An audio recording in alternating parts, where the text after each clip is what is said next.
قربانی کا جانور اگر آپ نے خرید لیا ہے تو لوگ پوچھے کہ بھائی کتنے میں لیے تو مت بولیے، اس لیے کہ اس کے اندر ریاکاری آ جا رہی ہے۔ لوگوں نے اس عظیم عبادت کو ریاکاری کا ذریعہ بنا لیا ہے۔ قربانی کے شرائط میں سے ایک سب سے پہلی شرط یہ ہے کہ قربانی اخلاص کے ساتھ ہونی چاہیے، اس لیے کہ اللہ رب العالمین کو یہ گوشت پوشت اور ہڈی خون نہیں چاہیے بھائی، اللہ رب العالمین کو یہ دل چاہیے۔ ہاں، اور اسی کا ذکر اللہ رب العالمین نے سورہ الحج کے اندر کیا کہ لَن يَنَالَ اللَّهَ لُحُومُهَا وَلَا دِمَاؤُهَا وَلَكِن يَنَالُهُ التَّقْوَى مِنكُمْ کہ اے لوگوں سن لو، یہ اللہ رب العالمین کے پاس تمہارے جانور کا گوشت پوشت اور ہڈی وغیرہ یہ سب نہیں پہنچتا ہے، وَلَكِن يَنَالُهُ التَّقْوَى مِنكُمْ لیکن اللہ رب العالمین کے پاس تمہارا تقوی پہنچتا ہے۔ سماج اور معاشرے کے اندر لوگ جو ہے نا گوشت کھانے کے لیے قربانی کر رہے ہیں۔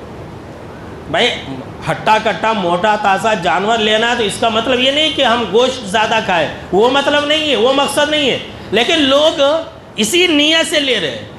ایک بھائی بتلا رہے تھے کہ مولانا لوگ سماج اور معاشرے کے اندر جب قربانی کر رہے ہیں تو بول کر کے قربانی کر رہے ہیں، نہیں ہمارا جو جمائی ہے وہ بڑے کا گوشت نہیں کھاتا، اس لیے ہم چھوٹے جانور کی قربانی دے رہے ہیں۔ یہ قربانی یہ عبادت ہے، اور عبادت کو خلوص دل کے ساتھ انجام دینی چاہیے، اخلاص نہیں تو قربانی ہی کیا کوئی عبادت قابل قبول نہیں ہے میرے بھائیو۔ یہ پہلی شرط ہے، اپنی نیتوں کی اصلاح کیجیے۔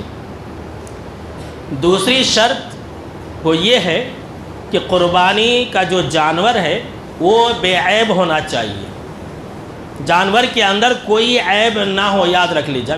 تیسری شرط یہ کہ قربانی یہ اس کا اپنا ہو، اس کی ملکیت میں ہو۔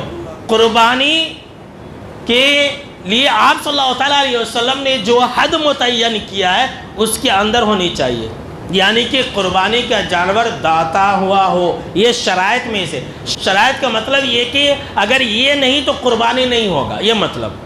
اور پانچویں شرط یہ ہے کہ جانور بہیمۃ الانعام میں سے ہو۔ بہیمۃ الانعام کا مطلب یہ ہوا کہ قرآن مجید کے اندر اللہ رب العالمین نے 4 جانور کا ذکر فرمایا ہے، جوڑے اسی میں سے ہو، یعنی کہ اونٹ اور اونٹنی، اور بڑا جانور گائے اور بیل، اور دوسرا ہے کہ بھیڑ، اس میں مذکر اور مؤنث، بکرا بکری۔ اس کے بعد ایک قربانی کا شرط یہ کہ قربانی کا ایک وقت متعین ہے، شرعی وقت میں ہونا۔ کب ہے اس کا وقت؟ عید کی نماز پڑھنے کے بعد۔ اگر کسی نے عید کی نماز سے پہلے جانور ذبح کر لیا تو اسی قربانی